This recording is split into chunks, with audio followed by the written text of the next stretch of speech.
Well, this one hits a little close to home. Like, follow, and subscribe!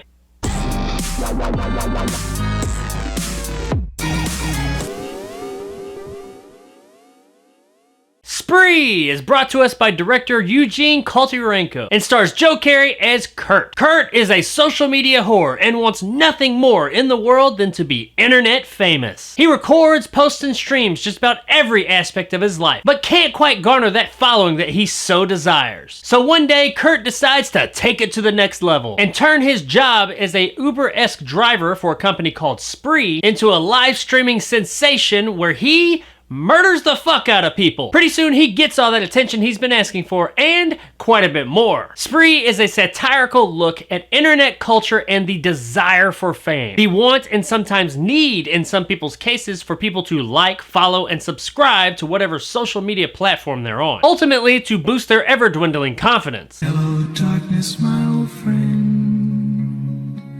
And as I said in the beginning, this one does kind of hit close to home for me because, you know, all this. I understand. You pour yourself into something, you want recognition. You want people to enjoy the things that you create. You want to get your voice out to as many people as possible to start the conversation. However, in many cases, Kurt's included, it's not just about that. It's not just about having your voice heard and getting a conversation started with people. It's about gaining acceptance and admiration from other people that you haven't gotten somewhere else in your life. Unfortunately, this happens more times than not and is definitely the case with this character. Now, while this is a fictional character, and the things that take place in this movie are very satirical, and it may all seem kind of far-fetched, but if you really get to thinking about it, is it really that far out there that someone would try something like this in these conditions? I mean, really think about it. There's a lot of crazy fucking people out there. I would not be surprised if we heard about someone trying something similar to this out in the real world. In fact, I know there have been people that maybe not to the scale of what happens in this movie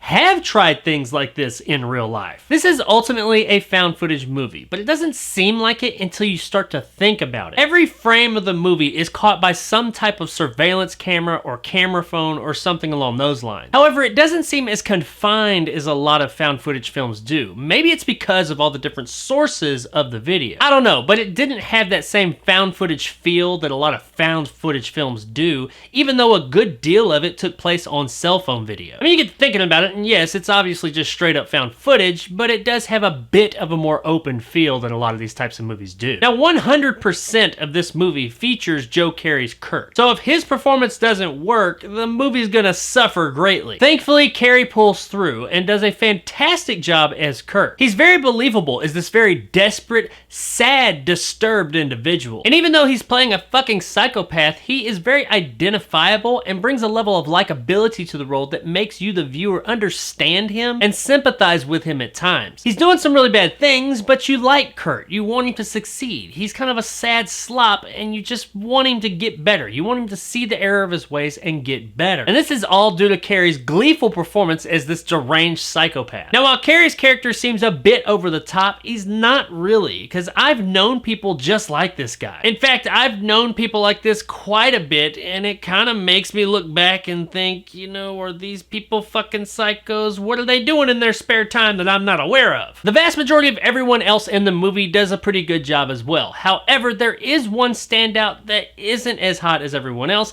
and that would be probably the biggest name in the movie besides Carey himself, David Arquette. Arquette plays Kurt's man-child of a father, and at times he was a bit too much. Like, everybody else took their level here, and he went to about here, and it was just a little bit too much. His older guy trying to act young snowflake of a character I thought was a bit extreme. Or was it? Judging by some of the people that I do see out there online, his character may actually have been the most realistic out of everyone. Regardless of that, he was still a bit more than everyone else, and it made him stand out from the crowd, and not necessarily in a good way. The performance didn't like ruin the movie or anything, especially seeing as how he's not really in it that much, but it was there, so I'm gonna mention it here. While I did find this movie entertaining, it did seem like it had something to say, but they didn't quite know how to say it. There is satire here, and I think they are trying to make a point, but they never quite run that point all the way home. In other words, they make some comments on things, but they never really make a point of any of it. And while I don't think everything has to have a point, if you're going to make statements and comments about things, then yes, you do need to have a point. And without without that point, it can come across as a bit hollow. Spree was overall a pretty good time. I don't think it quite makes the statement that it was trying to make. However, the solid performances and pretty funny satire throughout make up for it a bit, making Spree absolutely worth streaming. Across the street.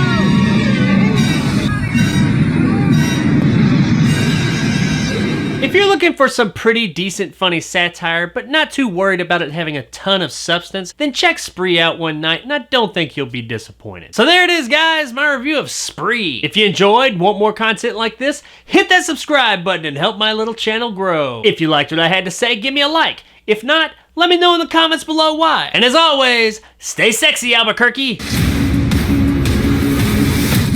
What we're doing here is important. We're creating a brand.